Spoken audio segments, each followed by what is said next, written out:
শহীদ ওসমান হাদি হত্যাকাণ্ডের সুষ্ঠু বিচার নিশ্চিত করতে আগামী ২৪ ঘণ্টার মধ্যে একটি বিচারিক ট্রাইব্যুনাল গঠনের দাবি জানিয়েছে ইনকিলাব মঞ্চ।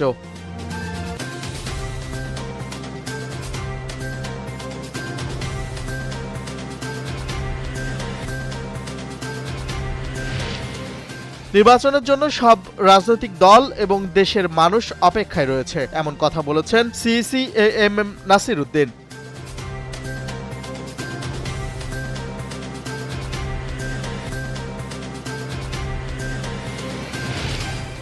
মত প্রকাশের স্বাধীনতা না আসা পর্যন্ত সংগ্রাম অব্যাহত থাকবে। এক অনুষ্ঠানে একথা বলেন নোয়াবের বর্তমান সভাপতি এ কে আজাদ।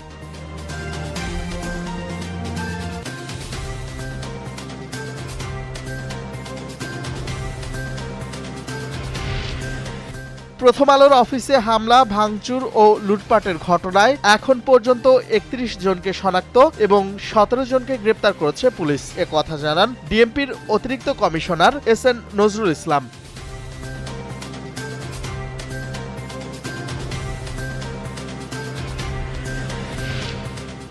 ফ্রান্স তার নৌবাহিনীর জন্য নতুন একটি বিমানবাহী রণতরী নির্মাণ করবে, এই ঘোষণা দেন দেশটির প্রেসিডেন্ট এমানুয়েল ম্যাক্রো।